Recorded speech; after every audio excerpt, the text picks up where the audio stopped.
Hi, I'm Menika, and I'm happy to introduce our next 25 by 25 grantee, Subuhi Jiwani. She's a writer, editor, and director of documentary films. Subuhi received a grant to explore urban India's engagement and experience with dating apps. Um, Dating at any time is always fraught, but dating in the online space has its own challenges. And I think Subuhi took from her personal experiences and those of her friends to explore this project and explore these experiences further. And I think because the 25 by 25 grants went out during the pandemic, one of the interests for Subuhi was to also explore how men and women were dating during the pandemic and the lockdown. So I'm happy to welcome Subuhi to this conversation. Subuhi, intended to, she's created two short films, which called Right Swipes 4, episode 1 and 2, and these are available to view. And Subuhi, was intended to interview about 8 to 10 people to find out more about their experiences. So I'd love to hear from Subuhi, what was your experience reaching out to people, and what was the process that you followed to, gather these anecdotes or people's experiences on dating apps? Hi, Menka. Thanks for having me here, and also to IFA for organizing this wonderful festival. Yeah, process, it was definitely different than what I did in my journalism days. This I will tell you, because earlier, one would just kind of pick up the phone and call people and be like, "Hey, can you give me an interview?" And that could be Shabana Azmi. So maybe her secretary will pick up or somebody else will pick up. But you can go and meet them and sit face to face with them. But here, it was all very different because that was also, of course, 10 years ago. Now, I think with social media and with everything being really fast via WhatsApp, Instagram, etc., and of course, sort of the amount that people are texting, getting time with people on the phone was itself a challenge. Yeah. So that was number one. Number two, I had to find people. So I said, do I want to do a social media blast? I said, no, I'll be inundated with responses and I won't be really able to get into the details or, the nuances of these people's experiences. So I wanted to keep it limited. I said, okay, 8 to 10 will do. So of course I was reaching out friends of friends. I also try to reach out to people through the apps themselves. So I'm on Tinder, Hinge, and Bumble. And one of the responses I would get from people, once I would chat with them for a little while, and then I would broach the topic. I said, hey, I'm doing this little project and it's like really legit. So I would tell them all about IFA. Yeah, I would send them the link to the grant description on the website. And no, this became essential because there Right, are so many fake profiles on right. dating apps. Yeah. But even this, for some people, felt like, hey, why don't you put it upfront in your profile? I said, okay, well, I can do that. But my intention here is not simply to do this film. I mean, I've been on these apps for a while. Do I think I'm going to find a partner through these apps? I mean, I'm highly doubtful at this stage. But I'll just keep it open for conversations, see what happens. And oh, Ksha, by the way, I'm still making this film. So once we got comfortable, I would sort of broach that topic. And that opened up a whole nother can of worms, as far as trust issues are concerned, which we spoke about earlier. So, I mean, I can get into the details of that, but I mean, if you'd like, or we can. Sure. I mean, it'd be interesting. I mean, one of the questions I had before that is, I know you did intend to have experiences of men as well, right? But in your two films, the voices that we hear and the stories that we hear are mainly the experiences of women. So I was curious about whether you were able to collect stories, and would we be hearing more of those, and how did that experience go? No, certainly. I mean, one of the things I wanted to do was not just capture the experiences of men and women and gender fluid Right. persons, but Yeah. also people across the spectrum of sexualities. I'm happy to report that I was able to do that. As it happened, the two straight men I spoke to ended up being people I had known face to face. Yeah. not necessarily friends. One of them was acquaintances. With the guys on the apps, that was a whole nother story altogether. Yeah. I mean, I remember one time this guy said we chatted for a long while, as in long while in dating app time is probably like a month. That's like a long while. Okay. So we chatted for a month, and then he said, okay, he asked me a bunch of questions about how I'm going to interview him. I sent him the interview questions on the app. And then we said, okay, I said, I'll call you on WhatsApp video just so that you know that I'm not a bot or I'm not a fake person, or I'm not the government, whatever. So he said, oh, I didn't realize we were doing this on video. Okay, let me switch on my video. When he switched on his video, I discovered he was driving and he had put the phone between his legs. Yeah, exactly. And he's driving. And I said, look, I cannot interview you in this kind of situation. So I mean, this is just one example to show that at least the guys that I spoke to, somehow the ones who said, okay, we'll give you the interviews, weren't really like committed somehow to the interview process. The women I met on the apps, one woman actually who's in that first episode, yeah, I mean, we went back and forth. We switched from the app to WhatsApp. I mean, over a period of time, we were able to build a relationship of trust, even though I couldn't actually go and meet her. So yeah, that was another huge challenge actually, because she has older parents, and people are not comfortable with people they don't know coming into their homes because they're afraid of the virus and of catching it. So we didn't even but get on the phone, because somehow again in this WhatsApp mediated communication, yeah, we couldn't even set up like an interview time. So her interview bites came to me as WhatsApp audio notes, Yeah. you know.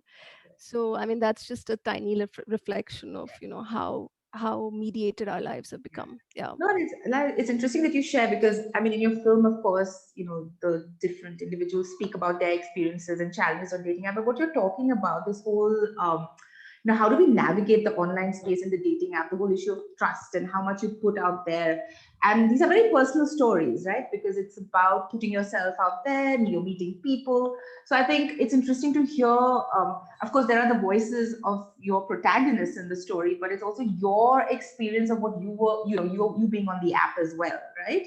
And how you navigate that with individuals and men or women and other genders as well. So I think it speaks to that. I mean, it resonates with a lot of people, I guess, who are on these apps. And so were there any other specific challenges? Because I know, like you mentioned, like, connecting to people during pandemic, the fact that you couldn't interview people, the fact that I know you were very reliant on people sending you information, right? Images and all of that. That was another big challenge. So were there any other experiences you'd like to share?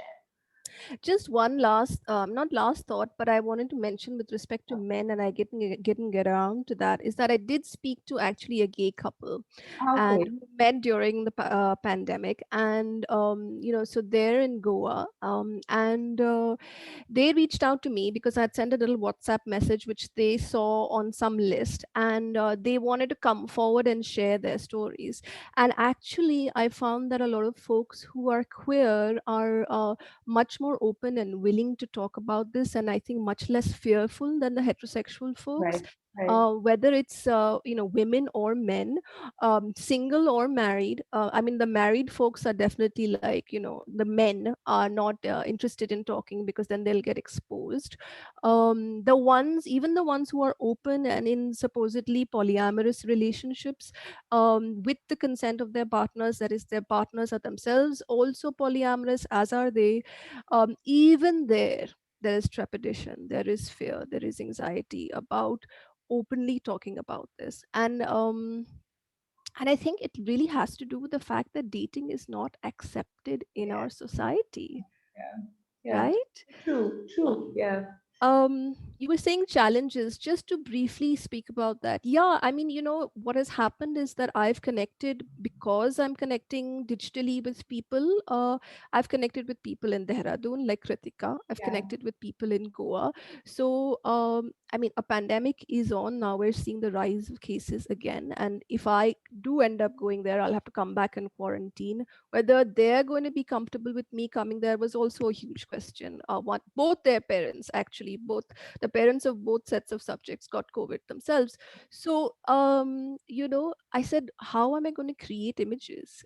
Where yeah, am I going to create them out of?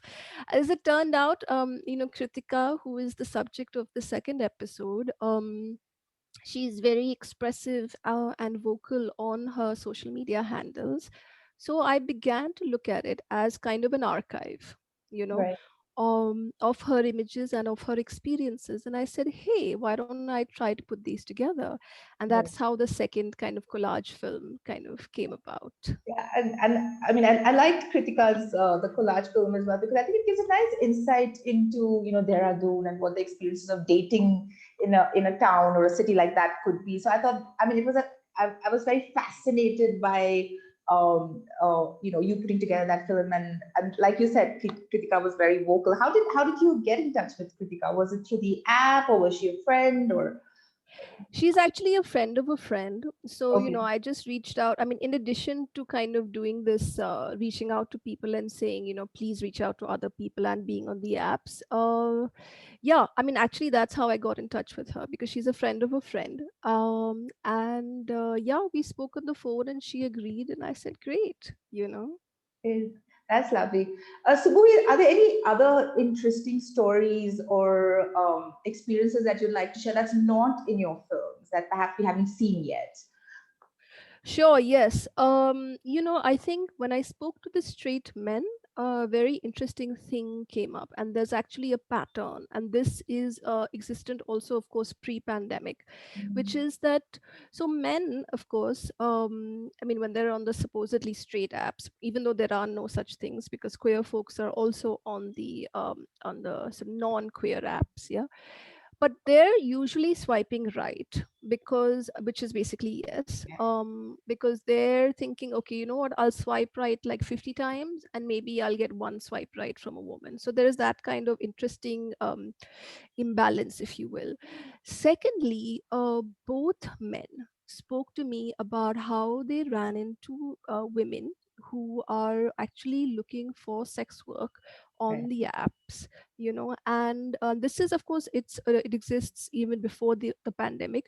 One of them said that the incidence of it increased during the pandemic, that every second person or every second woman he was matching with was somebody who wanted to send him her nude pictures, or she would do a nude chat with him, or like an explicit chat, whatever. And they were charging certain amounts. Now the amounts, when you hear them, are also themselves shocking. Yeah, like, so it's he said something like 600 rupees for 25 nude pictures, 800 rupees for a half an hour video chat, 1600 for a 1 hour video chat. And I'm thinking, these rates are low. And I said to him, I said, why do you think these rates are so low? And he said, well, because people are out of jobs, you know. Yeah, So that I thought was very telling, actually. yeah, yeah. I mean, that's very telling of the pandemic and the times. Yeah, thanks for sharing, Subhuhi.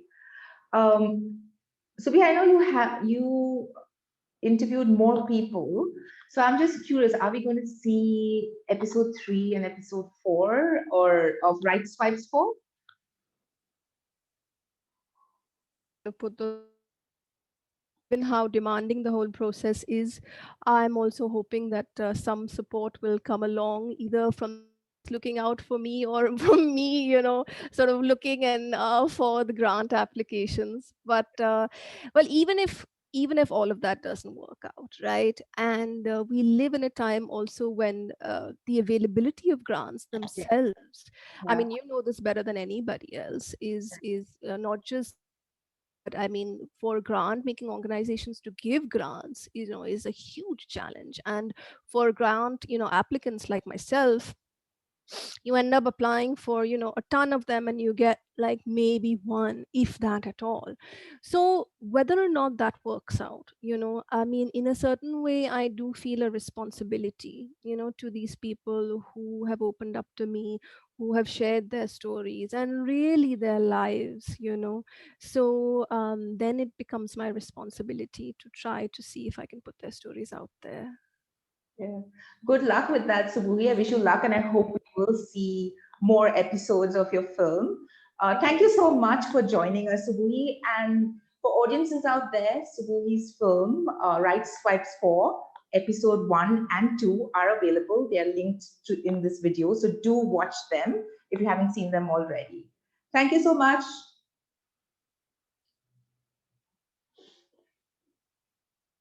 Which is